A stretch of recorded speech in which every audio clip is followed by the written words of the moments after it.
One of the most frustrating things on a sales call is when you get all of the way to the end. You've had a great discovery. You found so many things that you can help them with. You know without a shadow of a doubt that you can help them. You've gone through the pitch and every point felt like it hit.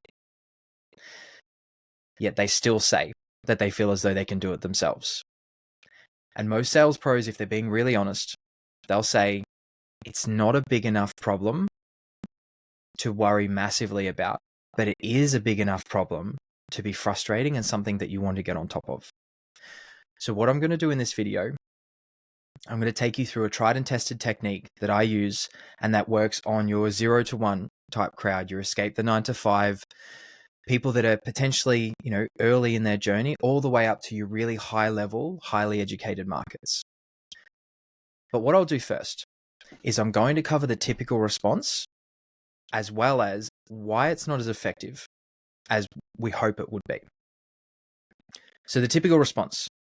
I actually did a post about this a couple of weeks ago, and every response was a different variation of the same thing. And that typical response is, if you think that you can actually do it, why have you not done it yet? And logically, it makes sense. If they could do it, they probably already would have done it. But we're not dealing with a perfectly logically minded person. Sales calls are emotional. So think about this. Think about the last time someone told you that you can't do something. I know me personally, I have the same reaction as most prospects, and it's going to be one of two things. You're going to think, this guy doesn't know me. He has no idea who I am. He doesn't know what I've been through, doesn't know what my story is, doesn't know what I'm capable of. And essentially there are two outcomes. One, they're going to dig their heels in and be like, well, actually, no, I can do this. Or two, which is the most common by a landslide, is they'll give you a false yes. Or Chris Voss, that's right, versus you're right. So if they say you're right, they're not agreeing. That's right, they are. Whole other tangent. But essentially, the question then becomes, why do prospects say that they feel as though they can do it themselves? And sometimes, which is a small percentage of the time, they think that they can actually do it themselves. It's a genuine belief. Now, the rest of the time, or at least most of the time, it's because they're putting up a smokescreen. And it's not so much that they feel as though they can do it themselves. It's that they believe that potentially you're not the one that's actually going to help them bridge that gap. The timing of when this objection comes up as well, it really matters. So what I'm going to do is I'm going to share my screen and I'm going to draw it out for you just so it makes sense. And then we'll come back and tie it all together after that. Okay, so what we have here is a very basic outline of a script. And I mean super basic because I don't want to get derailed from the purpose of this video. So what we actually have mapped out here, we have our intro at the start. We've got our time check, agenda. This is what we're going to cover. This is where we could end up. Is that okay? And this is your very 0 to 1, your pain avoidance style of prospect. You're going to start with current, and then you'll consequence them. Where do we end up if nothing changes? And then essentially we contrast that with what does success look like. There are two places that you can actually ask the ability question, or there are two places it mostly comes up. Now, for the majority of people, it's here. They've gone through, they've built the gap between where they are and where the prospect wants to end up. They've gone through the pitch, and it's usually just after the pitch. They've gone through everything and the prospect says, cool, I really appreciate your time, but I genuinely feel like I can do this myself. The problem then becomes, what do they actually feel like they can do themselves? Is it everything that you've just gone through in the pitch? Do they feel like they can do that themselves? Or do they feel like they can bridge that gap?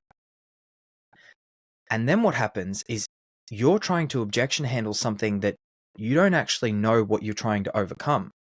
And we assume that they're saying they can do this themselves.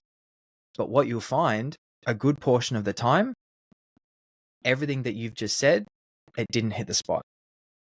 It didn't tick the boxes and it didn't cover what they need to see for them to be sure that you are the person that's going to help them bridge this gap. So the location that I cover the ability question, and the majority of really good sales pros will do this as well. So you can ask the question here. So the question then becomes, and there are a lot of different versions of it. So you've just painted a word picture as the prospect of this is where I am right now, this is where I'm going to end up, and this is ultimately where I want to be. This is what success looks like to me. The question is, do you, as the prospect, do you have clarity over what you need to do to get from XYZ to ABC? Or are you still trying to figure that out? Do you have clarity on what you need to do, or what does that look like? And then the prospect's going to share, no, I don't. I do need a bit of support. Or if they do feel as though they can do that themselves, this is the perfect place for it to come up. The absolute perfect place, because then you know if they say they can do it themselves, they think that they're able to do this. And you can unpack everything that they're saying before you even get into the pitch, so that when you get to your pitch, it's less of a pitch, more of a conversation, connecting all of the dots that you're going to open up by asking this question here. And there are so many different ways you can actually ask the ability question. I don't need to go through all of them and make this video ridiculously long. Even Google, how do I ask the ability question? You'll get a heap. But what I'm going to do is I'll stop sharing my screen and then I'll take you for a walk through how I actually go about pulling apart their belief that they feel as though they can do this themselves. So I'll just stop sharing. So instead of telling them that they can't do it, I'll have them realize on their own accord that they don't have the necessary resources, or they don't know what they need to know in order to bridge that gap between where they are and where they want to be. So my process is really straightforward. I acknowledge what they say and I give them a little pump up, because I want them to feel competent, because a competent person will back themselves, including making a decision on something that's going to carry them forwards. And then I use a little bit of NLP to label them as a successful person. And then I map out the things that they will need to know in order to achieve the goals that they've just mapped out for me. But I don't tell them how. So I give them the what they need to know, but I don't tell them how. And the benefit of this, so if you go through any course you're selling, any program you're selling, anything, and map out the top 2 to 3 deliverables, they are usually the things that the prospect needs to know in order to be successful at whatever your program is targeted at helping them with. And then on the back of this, once I've opened all of these loops, all of these things that they need to know, it's usually a pretty clear-cut idea of, I don't know how to do this. What's in your program? Or how would you help?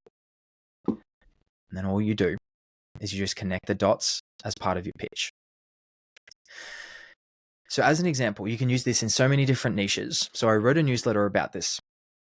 And the example I used was scaling an agency from 100K per month to 400K per month. Because as a start point, 100K per month is not bad. That prospect isn't necessarily in pain. And if they've scaled to 100K per month, there's every chance that they back themselves to scale it to that 400. We have to make them realize that there is a lot more at play, and there are a lot of different things involved in scaling that extra 300K as opposed to that first 100. So what I'll do, what are the top 3 things that our program has? In this example, it's going to teach them how to sell bigger tickets, which you will need to do in order to scale from 100 to 400. You're also going to need a much bigger team. How do we go about finding those people? On top of that, who do you have access to that you can lean on? Who knows what you're experiencing? Who can you go to ask questions? So in this example, we'll use those as our 3 deliverables.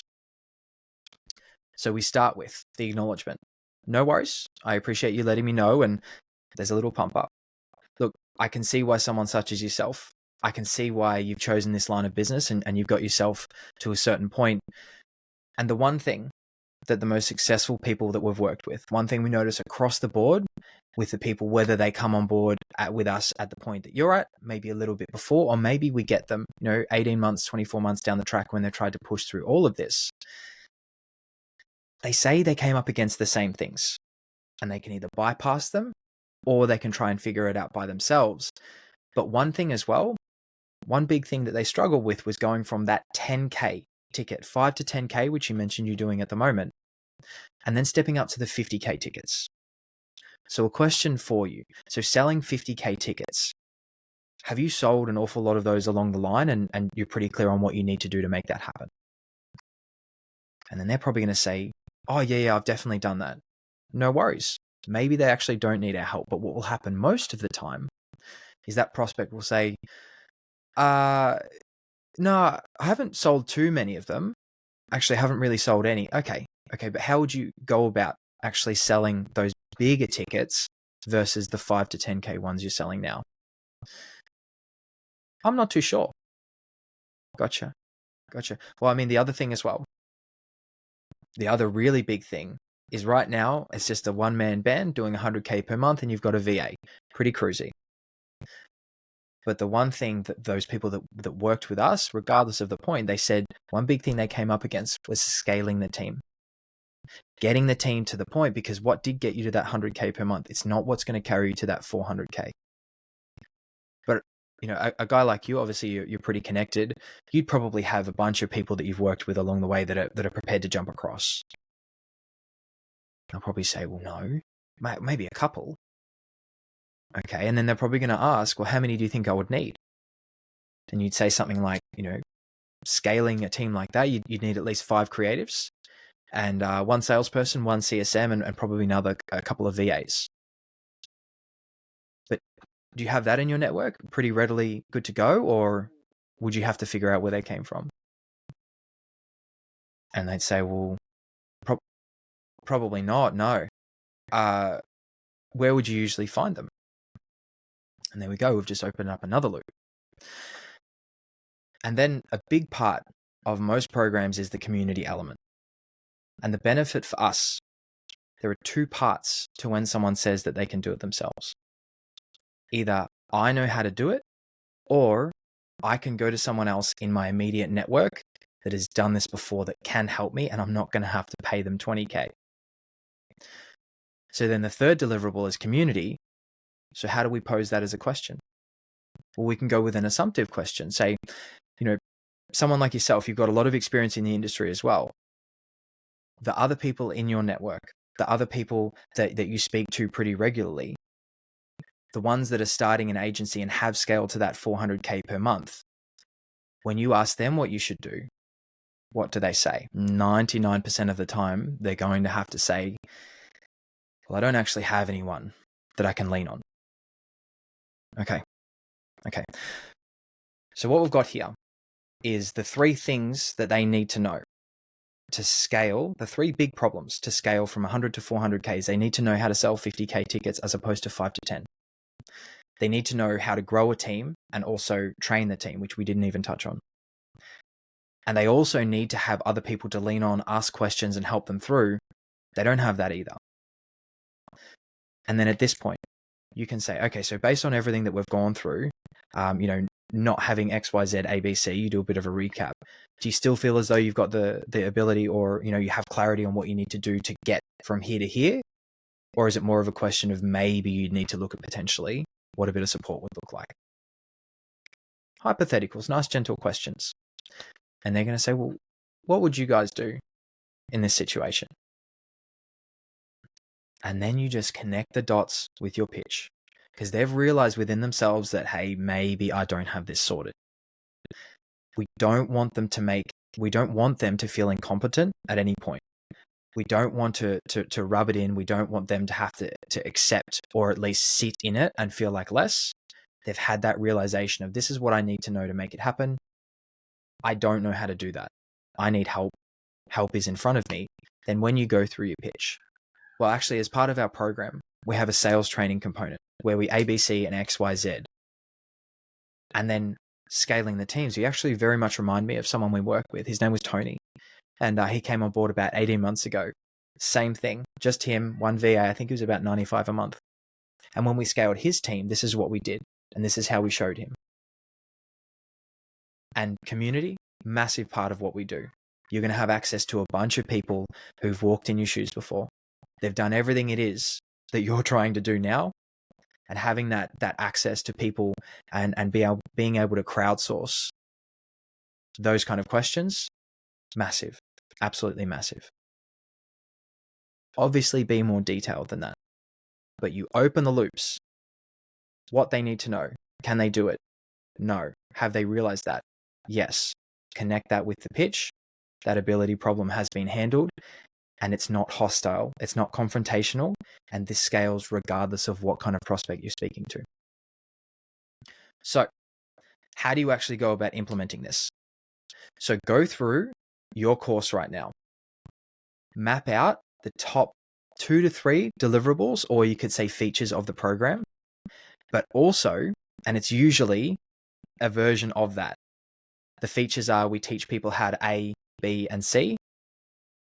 When people come to work with you and they do have the illusion that they can do it themselves, what are the things that they don't know they need to know that your program will be able to teach them, and then open those loops. So I hope this was helpful. I know we went down a few rabbit holes and on a few tangents, but this has been unbelievably effective for me. It takes a bit of practice and a little bit of scripting, but it works incredibly well.